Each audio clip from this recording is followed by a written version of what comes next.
সালাম মানে শান্তি। আপনি সন্তানকে সালাম দিবেন, সন্তান পিতাকে সালাম দিবে, স্ত্রী তার স্বামীকে সালাম দিবে, স্বামী তার স্ত্রীকে সালাম দিবে। এভাবে যদি সর্বত্র সালাম দেওয়া হয় তাহলে এই সমাজ শান্তিতে ভরে যাবে। আফসুস সালাম, যে ব্যক্তি সালামের প্রচার ঘটাবে, সালাম দিবে। 2 নম্বর ওয়া আতঈমুত তাআম, যারা অন্যকে খাদ্য খাওয়াবে এরা হচ্ছে। এরপরে 3 নম্বর বললেন ওয়াসাল্লু বিল্লাইলি নিয়ামুন তাদখুলুনাল জান্নাতা বিসালাম। আর 3 নম্বরের কথা বললেন, যে ব্যক্তি রাত্রে মানুষ যখন ঘুমিয়ে যায় তখন উঠে যখন হচ্ছে সালাত আদায় করবে, এই 3টা কাজ যদি মুসলমান করে, রাসূলুল্লাহ সাল্লাল্লাহু আলাইহি সাল্লাম বলছেন তাদখুলুনাল জান্নাতা বিসালাম, এই ব্যক্তি নিরাপদে জান্নাতে প্রবেশ করবে। সুবহানাল্লাহ। বর্তমান বাংলাদেশের অবস্থা সকলে জানি। বর্তমান বাংলাদেশে আপনার বাংলাদেশের সমস্যা সৃষ্টি করার জন্য হিন্দুদের একটি সংগঠন ইসকন, এটা উঠে পড়ে লেগে আছে। তো আমরা তো গণতন্ত্র প্রিয় মানুষ, আমরা পশ্চিমাদের দেওয়া এই নোংরা উপহার গণতন্ত্র, এই গণতন্ত্র পেয়ে আমরা বাগবাগুম করে চলছি। আমরা এমনকি এখানে আমরা গণতন্ত্রের সাথে মিশে আমরা এই ইসকনের বিরুদ্ধে কথা বলার সাহস করতে পারছি না। এমনকি আমরা আজকে ভেজাল তেল দিলে বাংলাদেশের অবস্থা হচ্ছে এরকম। এরা ওটাই অভ্যস্ত, আর একজনের জন্য ধ্বংস কামনা করে, এটা তো অভ্যস্ত বাংলাদেশের মানুষ।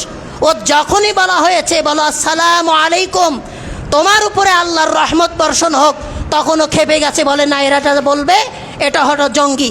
বলেন তো এই বলদের মানে এটা কত শ্রেণীর বলদ, কত এর বলদের শ্রেণীর নাম্বার কত? অতএব সালাম দিতে হবে সুন্দর করে। ইন্নাল হামদালিল্লাহি নাহমাদুহু ওয়া নাস্তাঈনুহু ওয়া নাস্তাগফিরুহু ওয়া নু'মিনু বিহি ওয়া নাতাওয়াক্কালু আলাইহি ওয়া নাউযু বিল্লাহি মিন শুরুরি আনফুসিনা ওয়া মিন সাইয়্যাতি আ'মালিনা। من يهده الله فلا مضل له ومن يضلله فلا هادي له ونشهد أن لا إله إلا الله وحده لا شريك له ونشهد أن محمدا عبده ورسوله الذي أرسله بالحق بشيرا ونذيرا وداعيا إلى الله بإذنه وسراجا منيرا. أما بعد فإن خير الحديث كتاب الله وخير الهدي هدي محمد صلى الله عليه وسلم وشر الأمور محدثاتها وكل محدثة بدعة وكل بدعة ضلالة وكل ضلالة في النار. بعد أعوذ بالله من الشيطان الرجيم. يا أيها الذين آمنوا اتقوا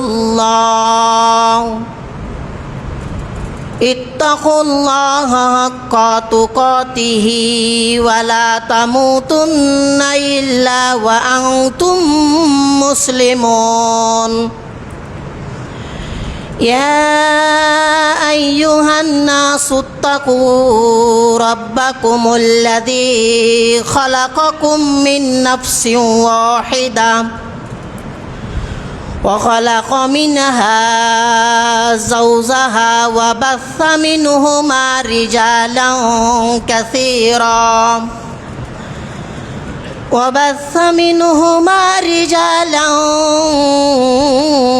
كثيرا ونساء واتقوا الله الذي تساءلون به والأرحام إن الله كان عليكم رقيبا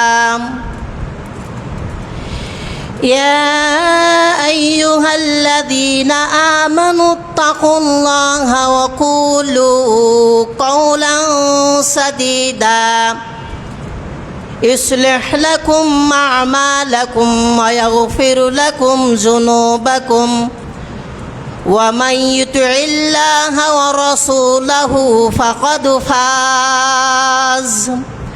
فقد فاز فوزا عظيما وقال الله تعالى يا أيها الذين آمنوا لا تدخلوا بيوتا غير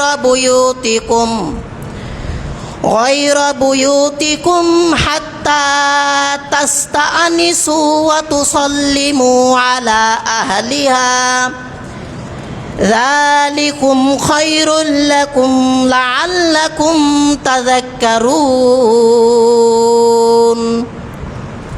إلى آخر الآية সমস্ত প্রশংসা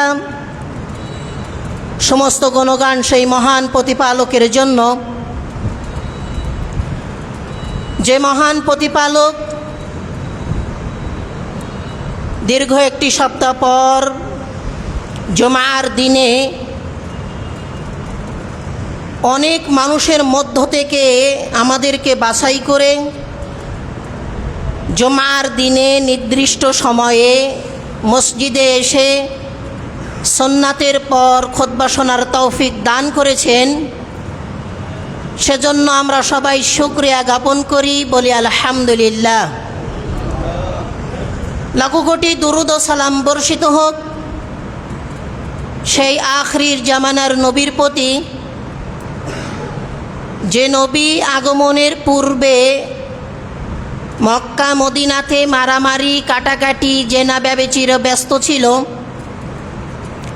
যে নবী আগমনের পূর্বে মক্কা মদিনার লোকগুলো গাছ পূজা, চন্দ্র পূজা, নক্ষত্র পূজা, পাহাড় প্রতিমাগুলোকে পূজা করত, সেই নবী আগমনের পরে শুধু মক্কা মদিনাতে নয়, সারা পৃথিবীর অলিতে গলিতে শুধু শান্তি আর শান্তিতে পরিপূর্ণ হয়ে যায়।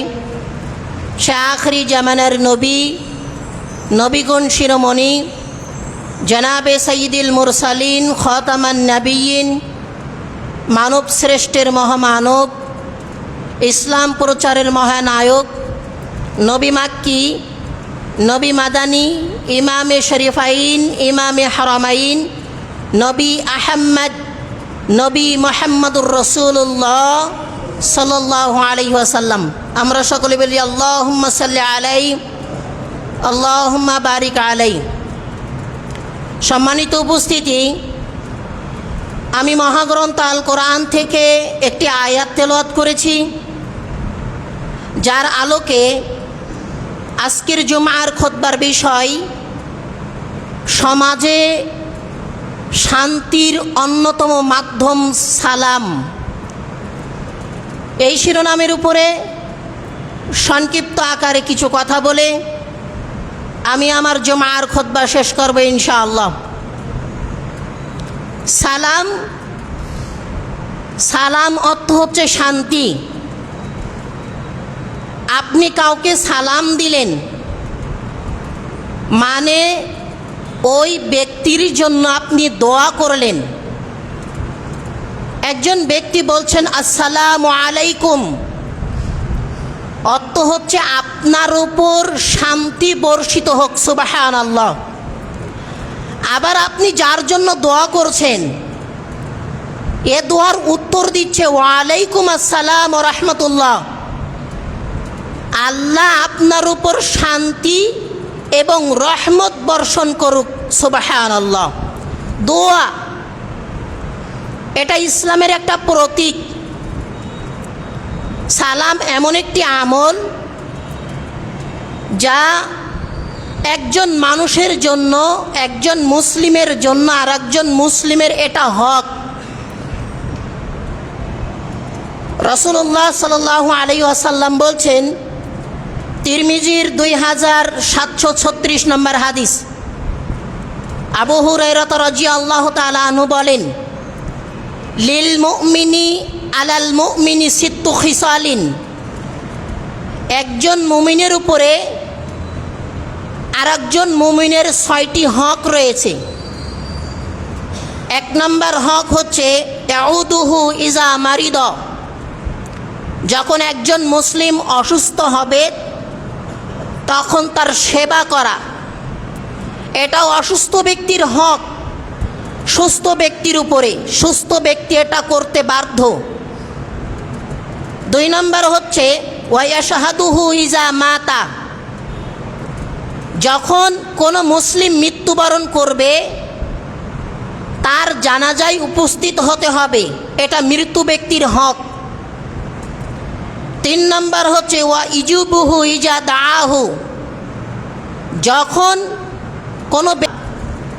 যখন কোনো মুসলিম হাসি দিবে তখন তার হাসির জবাব দিতে হবে। 6 নম্বর হচ্ছে ওয়ায়ানসাহু লাহু ইজা গাবা আও শাহিদা, মুসলিমের উপস্থিতিতে আর অনুপস্থিতিতে তার মঙ্গলের জন্য দোয়া করতে হবে। এই 6টি হক। প্রথম নম্বর হচ্ছে ইয়াউদুহু ইজা মারিদ, যখন মুসলিম অসুস্থ হবে তখন তার সেবা করতে হবে, এটা আপনি বাধ্য। সুস্থ মানুষ তার সেবা করতে বাধ্য।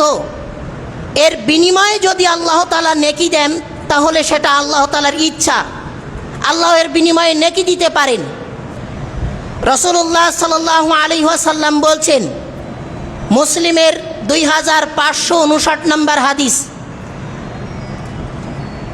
ইন্নাল্লাহ আজ্জা ওয়া জাল্লা ইয়াকুলু ইয়াউমাল কিয়ামা, আল্লাহ তাআলা কিয়ামতের দিন বলবেন, ইয়া ইবনে আদম, হে আদম সন্তান, আমি অসুস্থ ছিলাম, তোমরা আমাকে সেবা করোনি।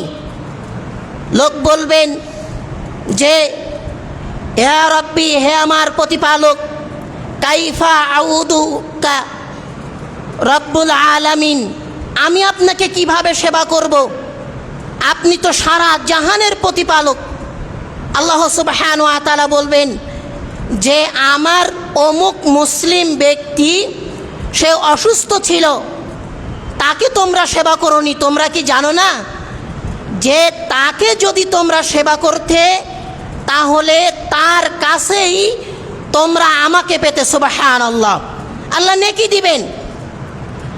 রাসূলুল্লাহ সাল্লাল্লাহু আলাইহি ওয়াসাল্লাম বলছেন, তিরমিজির 959 নম্বর হাদিস, রাসূলুল্লাহ সাল্লাল্লাহু আলাইহি ওয়াসাল্লাম বলছেন, যখন কোনো মুসলিম ব্যক্তি অসুস্থ হয় আর তাকে যদি দেখতে যাওয়া হয়, তার সেবা করা হয়, রাসূলুল্লাহ সাল্লাল্লাহু আলাইহি ওয়াসাল্লাম বলছেন, যদি দিনে ওই ব্যক্তি অসুস্থ হয় আর তাকে যদি দেখতে যাওয়া হয় তাহলে সন্ধ্যার আগ পর্যন্ত 70,000 ফেরেশতা তার জন্য দোয়া করতে থাকে। সুবহানাল্লাহ। আবার বলছেন, যদি রাতে দেখতে যাওয়া হয় তাহলে সকাল হওয়া পর্যন্ত 70,000 ফেরেশতা তার জন্য দোয়া করতে থাকে। সুবহানাল্লাহ।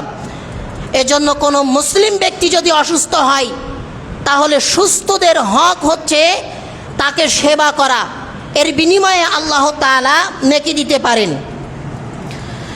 2 নম্বর হক হচ্ছে ওয়ায়াশহাদুহু ইজা মাতা, যখন কোনো ব্যক্তি মৃত্যুবরণ করবে তখন তার জানাজায় উপস্থিত হওয়া, এটা জীবিতদের হক। এটা মৃত ব্যক্তির হক। জীবিত যারা আছেন, বেঁচে যারা আছেন, তার জানাজায় উপস্থিত হতে হবে। এর বিনিময়ে আল্লাহ যদি নেকি দেন তাহলে সেটা তার ইচ্ছা। তবে নবী করিম সাল্লাল্লাহু আলাইহি ওয়াসাল্লাম বলছেন, মান তাবিয়া জানাজাতা মুসলিমিন ঈমানাও ওয়া ইহতিসাবান, যদি কোনো ব্যক্তি ঈমানের সাথে সওয়াবের আশায় কোনো মৃত ব্যক্তির জানাজায় উপস্থিত হয়, তার দাফন পর্যন্ত থাকে, তো রাসূলুল্লাহ সাল্লাল্লাহু আলাইহি সাল্লাম বলছেন তার জন্য 2 কেরাত নেকি রয়েছে। সুবহানাল্লাহ। রাসূলুল্লাহ সাল্লাল্লাহু আলাইহি ওয়াসাল্লাম বলছেন কুল্লু কিরাতিন মিসলু উহুদ, 1 কেরাত সমপরিমাণ হচ্ছে 1 উহুদ সমপরিমাণ। সুবহানাল্লাহ। উহুদ পাহাড় কত বড় জানেন? এর দৈর্ঘ্য হচ্ছে 8 কিলোমিটার আর প্রস্থ হচ্ছে 4 কিলোমিটার। এই সমপরিমাণ বড় হচ্ছে উহুদ পাহাড়। আর এটা মাটির উপরের অবস্থান, মাটির নিচের অবস্থান কি আছে আল্লাহই ভালো জানে। তো কোনো ব্যক্তি যদি মারা যায় আর এর জানাজায় যদি উপস্থিত হওয়া যায়, আর এর দাফন পর্যন্ত, কবর দেওয়া পর্যন্ত যদি ওখানে থাকে, তাহলে আল্লাহ তাআলা এরকম 2 উহুদ পাহাড় সমপরিমাণ নেকি তার আমলের খাতায় দান করবেন। সুবহানাল্লাহ। তাহলে এটা মৃত ব্যক্তির হক, এর বিনিময়ে আল্লাহ তাআলা নেকি দিতে পারেন। 3 নম্বর, ওয়া ইজুবুহু ইজা দাআহু, কোনো ব্যক্তি যদি দাওয়াত করে তাহলে তার দাওয়াতে সাড়া দিতে হবে। দাওয়াত 2 ধরনের হতে পারে। 1 নম্বর, তার বাসায় কোনো ভোজের ব্যবস্থা করেছেন, কোনো বিয়ে শাদীর অনুষ্ঠান করেছে, এটা দাওয়াত হতে পারে। আর আরেকটা দাওয়াত হতে পারে ইসলামের দাওয়াত। কোনো বিষয় আপনি তার সাথে জড়িত আছেন, আপনাকে দাওয়াত দেওয়া হচ্ছে যে অমুক বিষয় এটা গুনাহের কাজ, এটা করা যাবে না। ইসলামের ক্ষেত্রে দাওয়াত হতে পারে। তাহলে দাওয়াত 2 ক্ষেত্রে হতে পারে। রাসূলুল্লাহ সাল্লাল্লাহু আলাইহি সাল্লাম ভোজের ব্যাপারে বলছেন যে শাররুত তাআমি তাআমুল আলিমা, কেউ যদি ভোজের জন্য দাওয়াত করে, বিয়ে শাদীর অনুষ্ঠান বা তার বাসায় কোনো অনুষ্ঠান হবে, এরকম অনুষ্ঠান, এরকম ভোজের জন্য যদি দাওয়াত করে, তাহলে আর রাসূলুল্লাহ সাল্লাল্লাহু আলাইহি সাল্লাম বলছেন যে এই দাওয়াত ইদআ লাহাল আগনিয়াউ ওয়া ইতুরিকুল ফুকারা, আর দাওয়াতের ভিতরে, অনুষ্ঠানের ভিতরে ওই অনুষ্ঠান সব থেকে নিকৃষ্ট যেটা শুধু ধনীদের দাওয়াত দেওয়া হয় আর দরিদ্রদের দাওয়াত দেওয়া হয় না, এটা সব থেকে নিকৃষ্ট। এ কথা বলার পরে রাসূলুল্লাহ সাল্লাল্লাহু আলাইহি সাল্লাম বলছেন ওমান তারাকাদ দাওয়াতা, যে ব্যক্তি দাওয়াত পরিত্যাগ করবে, ফাকাদ আসাল্লাহ ওয়া রাসূলাহু, সে আল্লাহ এবং তার রাসূলের অবাধ্য হলো। মানে ভোজের দাওয়াত কিন্তু এটা। যদি কারোর বাড়ি বিয়ে হয়, অনুষ্ঠান হয়, আর এই বিয়েতে যদি আপনার দাওয়াত করে আর এই দাওয়াত যদি অমান্য করেন, তার রাসূলুল্লাহ সাল্লাল্লাহু আলাইহি সাল্লাম বলছেন সে আল্লাহ এবং তার রাসূলের অবাধ্য হলো। এটা ভোজের দাওয়াত। এবার ইসলামের দাওয়াত, যে দাওয়াত আপনি গোনায় লিপ্ত আছেন কিন্তু আপনাকে দাওয়াত দেওয়া হচ্ছে, এটা আপনি শুনতেছেন না, এটা আপনি পালনই করছেন না, এটা যদি হয় তাহলে আল্লাহ সুবহানাহু ওয়া তাআলা সূরা গাশিয়ার 23 এবং 24 নম্বর আয়াতে বলছেন ইল্লা মান তাওয়াল্লা ওয়া কাফার, যদি কারো দাওয়াত দেওয়া হয় আর এই দাওয়াতে সে অস্বীকার করতেছে, মানতেছে না, অবাধ্য হচ্ছে, বারবার গুনাহ করছে, আর বারবার দাওয়াত দেওয়া হচ্ছে যে এটা গুনাহের কাজ, এটা করা যাবে না, যদি এরকম হয়, এই দাওয়াত যদি ইসলামের দাওয়াত হয় আর আপনি সেটা যদি অমান্য করেন, তাহলে আল্লাহ তাআলা বলছেন ইল্লা মান তাওয়াল্লা ওয়া কাফার, তাহলে আপনি এটা অস্বীকার করলেন, আপনি কাফের হয়ে যাবেন। আল্লাহ সুবহানাহু ওয়া তাআলা সূরা গাশিয়ার 24 নম্বর আয়াতে বলছেন ফায়ুআযিবুহুল্লাহুল আযাবাল আকবার, আল্লাহ তাআলা এই যে অস্বীকার করছেন, বারবার দাওয়াত দেওয়ার পরেও আপনি খেয়াল করছেন না, মেনে নিচ্ছেন না ইসলামের এই দাওয়াত, তো আল্লাহ আপনার এর বিনিময়ে আপনার কঠিন শাস্তির ব্যবস্থা করে রেখেছেন। তাহলে দাওয়াত যদি কেউ দেয়, ভোজের দাওয়াত এরকম হতে পারে যে এক জায়গায় ভোজের দাওয়াত হয়েছে, সেখানে গেলে আপনি দেখছেন যে হিন্দু আনি সংস্কৃতি সেখানে চালু আছে, বিয়ে হচ্ছে, ঢোল বাজনা বাজতেছে, গান হচ্ছে, হিন্দুরা তাদের বিয়েতে যেরকম অনুষ্ঠান করে ঠিক ওরকম হচ্ছে। দাওয়াত কবুল করতে হবে, ঠিক আছে, কিন্তু ওখান থেকে আবার সেইভাবে বের হয়ে চলে আসতে হবে, ওই দাওয়াতে অংশগ্রহণ করা যাবে না। আর ইসলামের দাওয়াত যদি হয়, সেটা ইসলামের নামে যদি জাহেলিয়াত হয়, সেটা ইসলামের নামে যদি পাশ্চাত্যের সেই গণতন্ত্র হয়, তাহলে অবশ্যই এই দাওয়াত আপনার গ্রহণ করা যাবে না। ইসলামের দাওয়াতের ক্ষেত্রেও সাবধানতা অবলম্বন করতে হবে। অনেক দল আছে, অনেক সংগঠন আছে, এখন ইসলামের দোহাই দিয়ে পাশ্চাত্যের পচা গণতন্ত্রের দাওয়াত দিচ্ছে, এটা গ্রহণ করা যাবে না। এটা সঙ্গে সঙ্গে ওখান থেকে না বলে চলে আসতে হবে। তাহলে দাওয়াত যদি আপনাকে কেউ দেয়, সেটা ভোজের দাওয়াত হোক আর ইসলামের দাওয়াত হোক, কবুল করতে হবে। আর সেটা ইসলামের বিরোধী চলে গেলে অবশ্যই সেখান থেকে ফিরে আসতে হবে। মুসলমানের চতুর্থ হক, ওয়াইউসাল্লিমু আলাইহি ইজা লাকিতু, কোনো মুসলমানের সাথে যদি সাক্ষাৎ হয় তাহলে আপনাকে সালাম দিতে হবে। এরপরে পঞ্চম নম্বর হক হচ্ছে ওয়াইউসাম্মিতুহু ইজা আতাসা, যখন হাসি দিবে তখন হাসির জবাব দিতে হবে। হাসির জবাব কেমন? রাসূলুল্লাহ সাল্লাল্লাহু আলাইহি ওয়াসাল্লাম বলছেন, ইন্নাল্লাহা ইউহিব্বুল উতাসা, আল্লাহ তাআলা হাসি দেওয়াকে পছন্দ করেন। এটা আল্লাহর পক্ষ থেকে হয় হাসিটা, আর এটা আল্লাহ তাআলা দেওয়া পছন্দ করেন। কারণ কি জানেন? বিজ্ঞান এটা নিয়ে গবেষণা করে দেখেছেন যে কোনো ব্যক্তি যদি হাসি দেয় তাহলে দেখবেন এর বাতাসটা খুব দ্রুত গতিতে বের হয়, তার সারা শরীর ঝাঁকি দিয়ে এই বাতাসটা বের হয়ে যায়। তার মানে সারা শরীরের যে ক্লান্ত আছে, অলসতা আছে, এটা বের হয়ে যায়, শরীর আবার নতুনভাবে চালু হয়ে যায়। সুবহানাল্লাহ। এজন্য হাসি দেওয়া এটা আল্লাহ তাআলা পছন্দ করেন। ওয়াইয়াকরাহু তাসাউবা, আর হাই তোলাকে আল্লাহ তাআলা অপছন্দ করেন। হাই তোলা যেটা, হাসি দেওয়া, এটা আল্লাহর পক্ষ থেকে হয়। যখন কোনো ব্যক্তি হাসি দেবে সেজন্য আল্লাহর প্রশংসা করে। রাসূলুল্লাহ সাল্লাল্লাহু আলাইহি সাল্লাম বলছেন, আবার হাই ওটা, এটা শয়তানের পক্ষ থেকে হয়।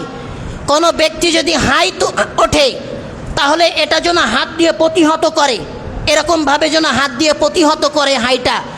কারণ কোনো ব্যক্তি যদি হাই ওঠায়, শয়তান এটা দেখতে থাকে দূর থেকে, আর এটা দেখে শয়তান হাসে। যে হাই উঠায় এটা দেখে শয়তান হাসে। হাসি উঠলে আপনার যে হাসি দিবে এ বলবে আলহামদুলিল্লাহ, সমস্ত প্রশংসা আল্লাহ তাআলার জন্য। এটা যে শুনবে সে বলবে ইরহামুকাল্লাহ, আল্লাহ তোমার পর রহমত বর্ষণ করুক। আর এই দোয়া যদি কেউ বলে, হাসিদাতা আবার বলবে ইয়াহদিকুমুল্লাহ ওয়া ইউসলিহু বালাকুম, আল্লাহ তাআলা তোমার সৎ পথে পরিচালিত করুক এবং তোমার উত্তম ব্যবস্থা করুক, এই দোয়া বলবে। তাহলে এটা হাসি যদি কোনো মুসলিম দেয় তাহলে এর জবাব দিতে হবে। এটা যে হাসি দিবে তার হক। 6 নম্বর হক হচ্ছে ওয়ায়ানসাহু লাহু ইজা গাবা আও শাহিদা, কোনো মুসলিম তার উপস্থিতিতে হোক অনুপস্থিতি হোক তার মঙ্গলের জন্য সবসময় কামনা করতে হবে, মঙ্গলের দোয়া করতে হবে। আর এটা করলে আল্লাহ তাআলা নেকি দিতে পারেন, আল্লাহ তাআলা নেকি দিতে পারেন, সেটা আল্লাহ তাআলার ইচ্ছা।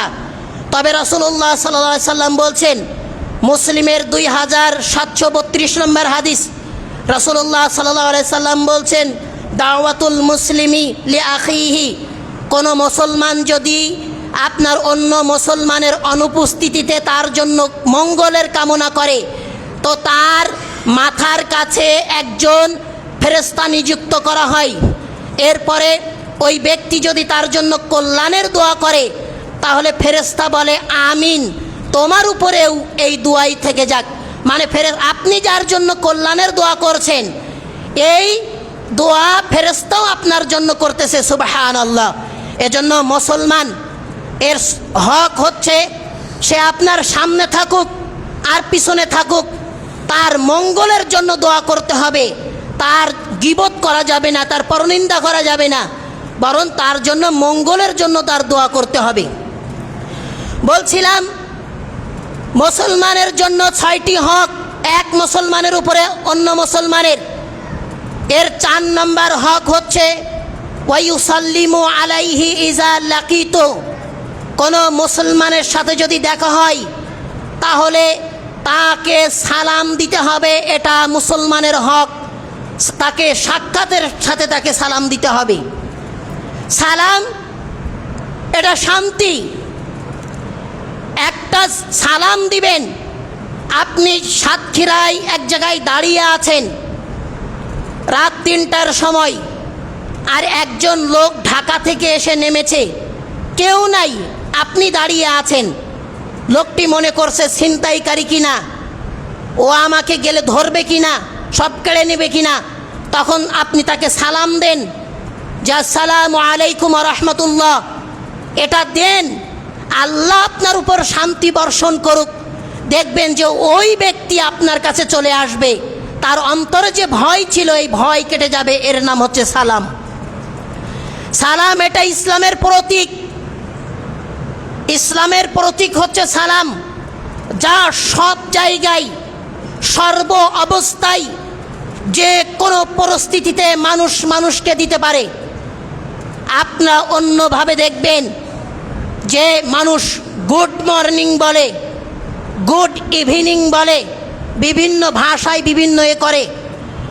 মনে করেন যে একজন মা তার সন্তান মারা গেছে, তার সন্তান কোলে নিয়ে এসে কান্নাকাটি করছেন, এরকম সময় কি আপনি গিয়ে বলতে পারবেন গুড মর্নিং, আপনার সকাল শুভ হোক, এ কথা বলতে পারবেন? আবার সন্ধ্যার সময় মনে করেন যে একজন পিতা, একটা বিল্ডিং ধসে গেছে, তার পিতা তার সন্তানের লাশ নিয়ে ছুটাছুটি করতেছে, এরকম সময় কি আপনি গিয়ে বলতে পারবেন গুড ইভিনিং, আপনার সন্ধ্যা শুভ হোক, এ কথা বলতে পারবেন? কিন্তু ইসলামের প্রতীক সালাম। আপনার সন্তান, মা যদি তার সন্তানের লাশ নিয়ে কান্নাকাটি করে, তো এই অবস্থায়ও গিয়ে আপনি বলতে পারবেন আসসালামু আলাইকুম ওয়া রাহমাতুল্লাহ, আল্লাহ আপনার উপরে শান্তি এবং রহমত বর্ষণ করুক। সুবহানাল্লাহ। আবার সন্ধ্যায় যদি তার মা তার সন্তানের ক্ষতবিক্ষত লাশ নিয়ে আপনার ছোটাছুটি করে, এই সময় গিয়েও আপনি বলতে পারবেন যে আসসালামু আলাইকুম ওয়া রাহমাতুল্লাহ, আল্লাহ আপনার উপর শান্তি এবং রহমত বর্ষণ করুক। সুবহানাল্লাহ।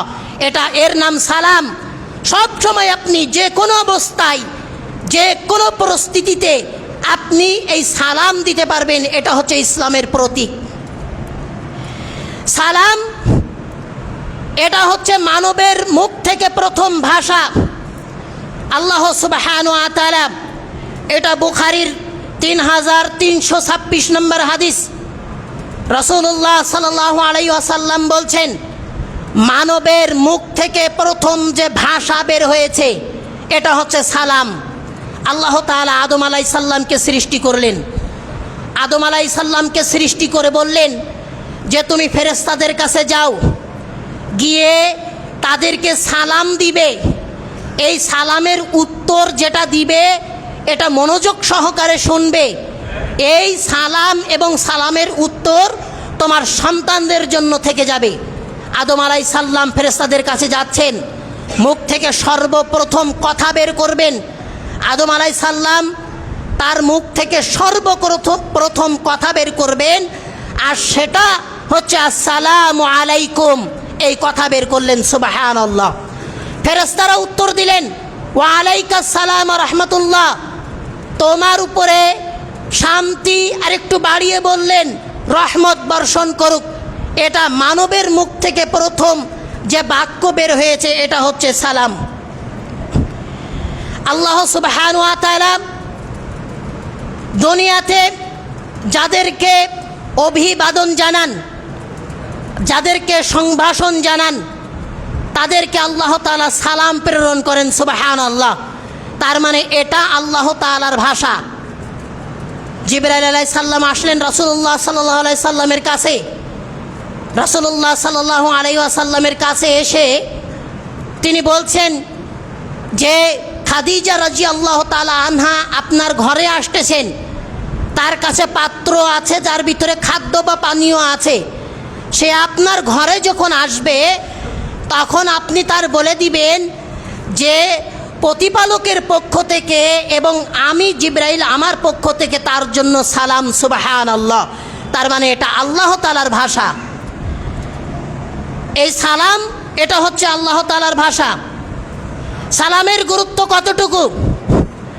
রাসূলুল্লাহ সাল্লাল্লাহু আলাইহি সাল্লাম বলছেন, তিরমিজির 2485 নম্বর হাদিস, আব্দুল্লাহ ইবনে সালাম রাদিয়াল্লাহু তে বর্ণিত, তিনি বলেন, قال لما قدم رسول الله صلى الله عليه وسلم مدينة, রাসূলুল্লাহ সাল্লাল্লাহু আলাইহি সাল্লাম মদিনায় আসলেন।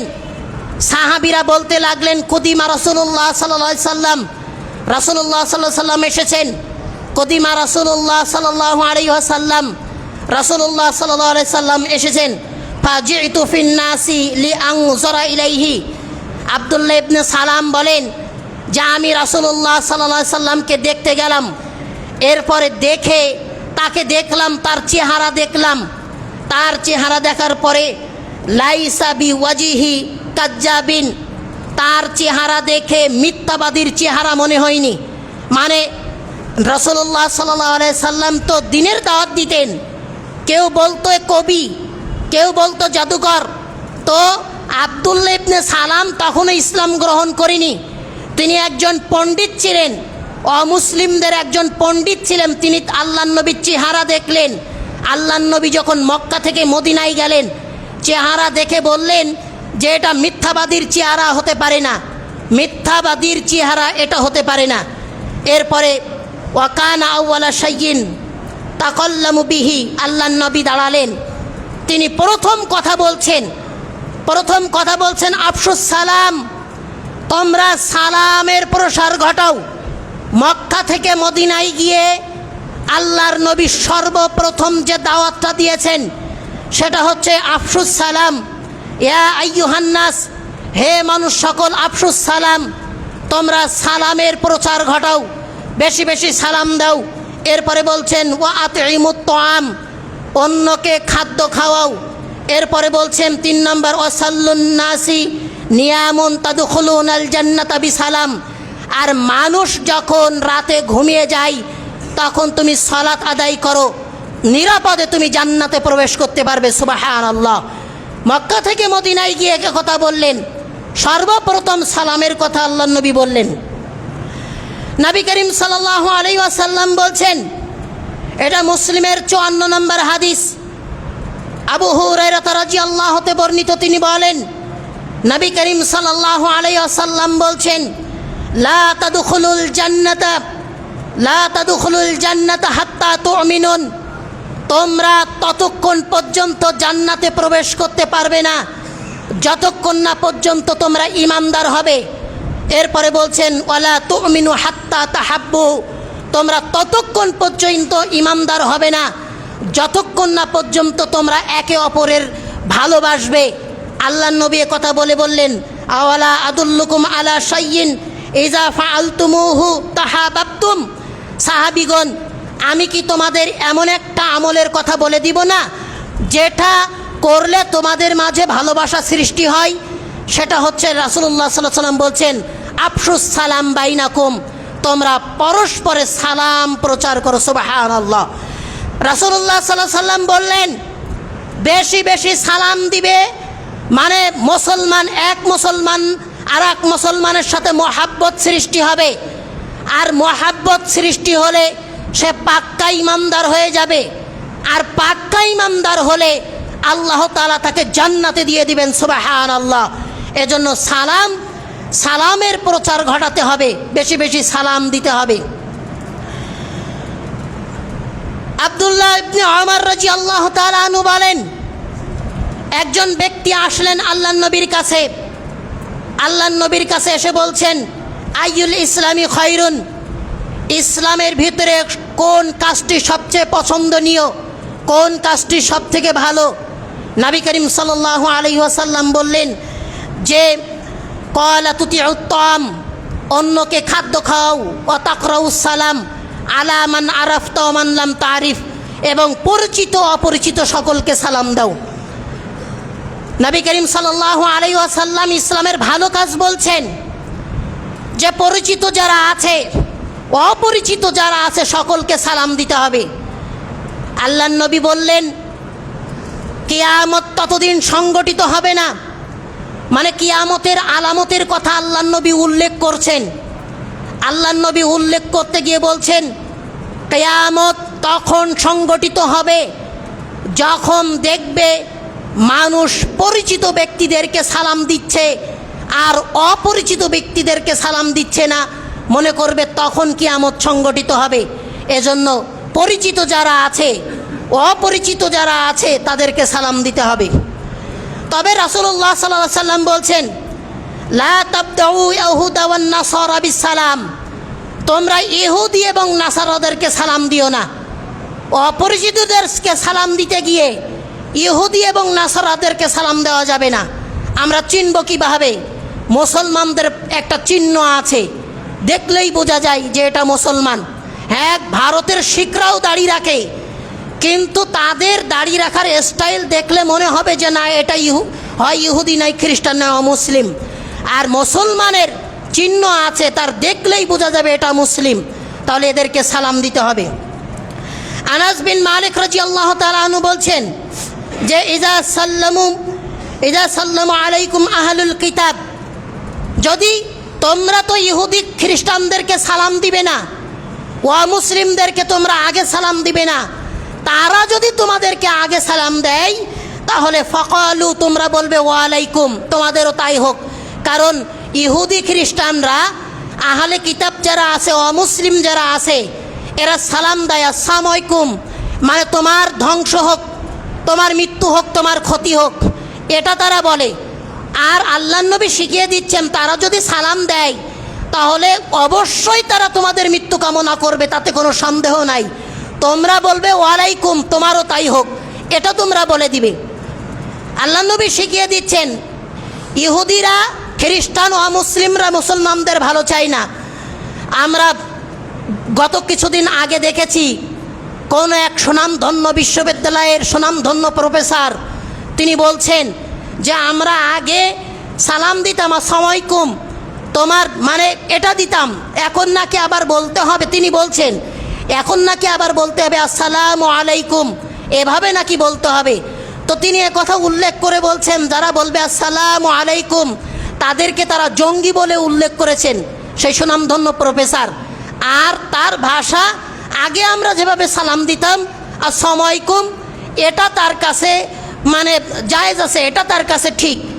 মানে বাংলাদেশের অবস্থা এরকম হয়ে গেছে, একজন ব্যক্তি একেবারে টাকা দিয়ে একজনের কাছ থেকে প্রতিদিন সরিষার তেল কেনে, তো সরিষার তেল প্রতিদিনই ভেজাল দেয়, প্রতিদিন যেদিন দেয় ভেজাল দেয়।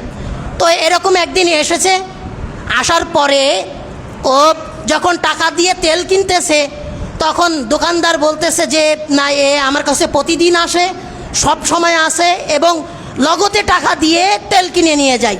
তোর বিবেক জাগ্রত হয়েছে যে না, এই লোকটার আজকে খাঁটি সরিষার তেল দেই।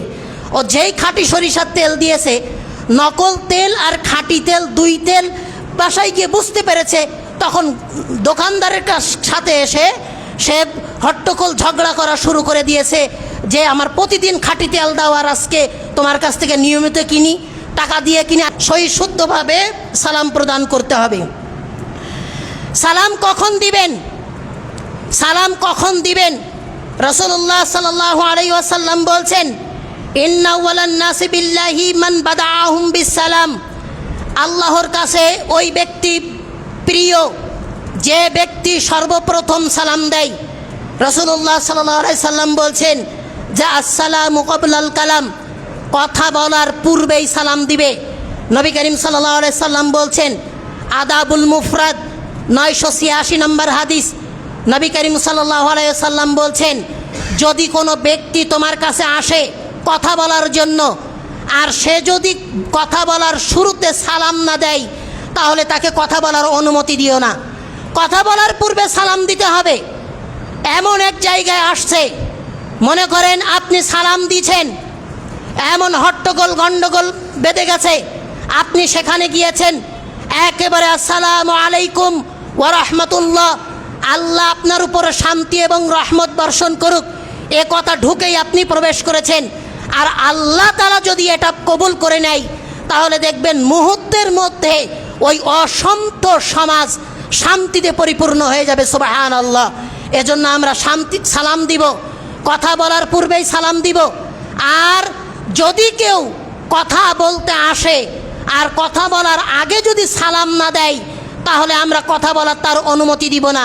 আগে কথা সালাম দিবে, তারপরে তাকে কথা বলার অনুমতি দিতে হবে। রাসূল সালামের গুরুত্ব সম্পর্কে আল্লাহ তাআলা বলছেন, ইয়া আইয়ুহাল্লাযীনা আমানু লা তাদখুলু বুয়ুতান গায়রা বুয়ুতিকুম হাত্তা তাস্তানিসু ওয়া তুসাল্লিমু আলা আহলিহা। আল্লাহ সুবহানাহু ওয়া তাআলা বলছেন, হে ঈমানদারগণ, তোমরা নিজেদের গৃহ ব্যতীত অন্যের গৃহে অনুমতি না নিয়ে, সালাম না দিয়ে তোমরা অন্যের গৃহে প্রবেশ করবে না। আল্লাহ তাআলা বলছেন অন্যের গৃহে সালাম না দিয়ে প্রবেশ করবে না। রাসূলুল্লাহ সাল্লাল্লাহু আলাইহি সাল্লাম বলছেন নিজের গৃহে। আনাস বিন মালিক রাদিয়াল্লাহু তাআলা আনহু বলছেন, ইয়া বুনাইয়া, হে বৎস, ইজা দাখালতা আলা আহলিকা, যখন তুমি তোমার গৃহে প্রবেশ করবে, ফাসাল্লিম, সালাম দাও। তুমি তোমার গৃহে যখন প্রবেশ করবে, তখন তুমি সালাম দিয়ে প্রবেশ করবে। ইয়াকুনু বারাকাহ, তখন এখন রাসূলুল্লাহ সাল্লাল্লাহু আলাইহি সাল্লাম বলছেন, এটা বরকত আলাইকা, তোমার জন্য, ওয়া আলা আহলি বাইতিকা, এবং তোমার পরিবার পরিজনের জন্য এটা বরকত হয়ে যাবে। আপনি যখন সালাম দিয়ে নিজ গৃহে প্রবেশ করবেন, তখন এটা হচ্ছে আপনার জন্য বরকত হবে, আর আপনার পরিবারের জন্য এটা বরকত হয়ে যাবে।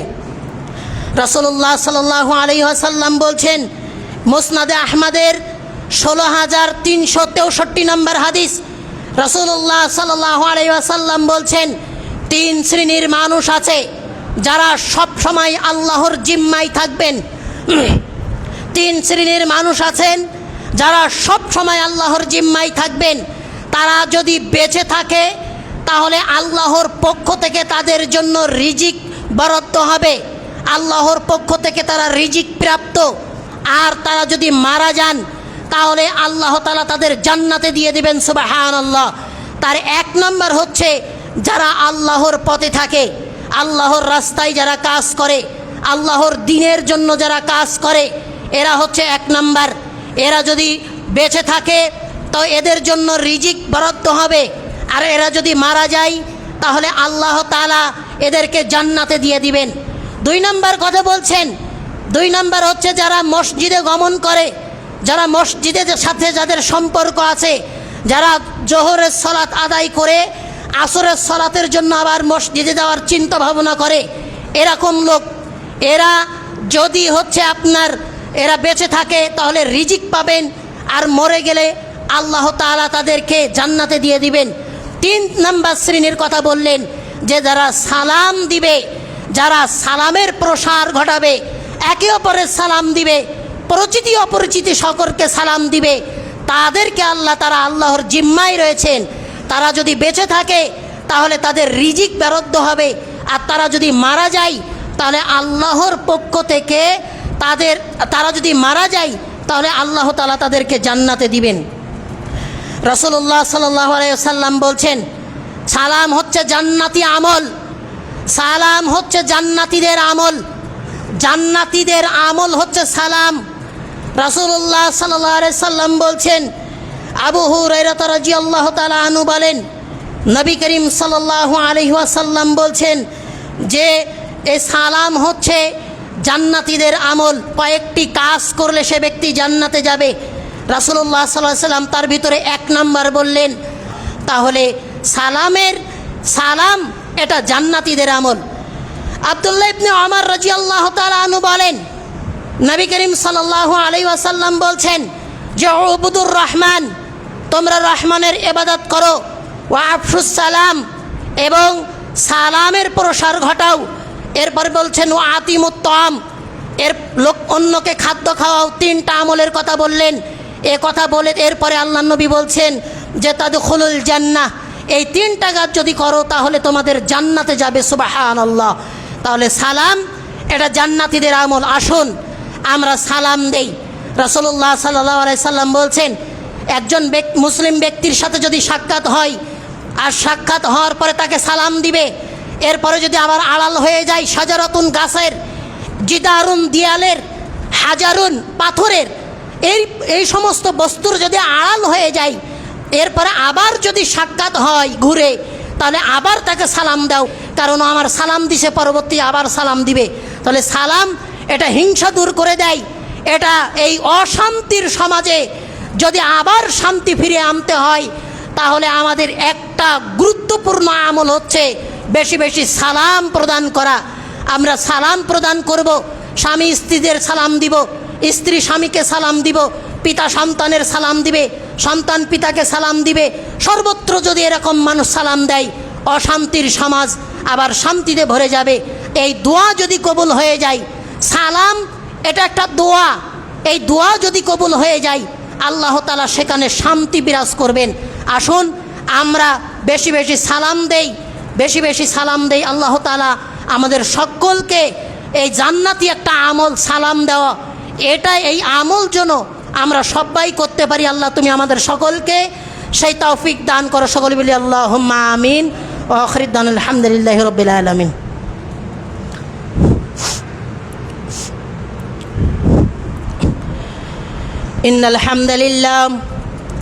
ইন্নাল হামদালিল্লাহি নাহমাদুহু ওয়া নাস্তাঈনুহু ওয়া নাস্তাগফিরুহু ওয়া নু'মিনু বিহি ওয়া নাতাওয়াক্কালু আলাইহি ওয়া নাউযু বিল্লাহি মিন শুরুরি আনফুসিনা ওয়া মিন সাইয়্যাতি আ'মালিনা। মান ইয়াহদিহিল্লাহু ফালা মুযিল্লা লাহু ওয়া মান ইযলিলহু ফালান তাজিদা লাহু ওয়ালিয়্যাম মুরশিদা। ونشهد أن لا إله إلا الله وحده لا شريك له ونشهد أن محمدا عبده ورسوله يا أيها الذين آمنوا صلوا عليه وسلموا تسليما اللهم صل على محمد وعلى آل محمد كما صليت على إبراهيم وعلى آل إبراهيم إنك حميد مجيد اللهم بارك على محمد وعلى آل محمد كما باركت على إبراهيم وعلى آل إبراهيم إنك حميد مجيد। দুইটা দাওয়াত আছে। প্রথম দাওয়াত হচ্ছে আজ বাদ মাগরিব নারায়ণজোল পশ্চিমপাড়া আহলে হাদিস জামে মসজিদে আহলে হাদিস আন্দোলন বাংলাদেশ আহলে হাদিস যুব সংঘর পক্ষ থেকে মাসিক তাবলিগে ইজতেমার ব্যবস্থা করা হয়েছে। সেখানে আপনার শাখাও গঠন করা হবে। এখানে আপনাদের সকলের দাওয়াত থাকলো, ইনশাল্লাহ যাওয়ার চেষ্টা করবেন।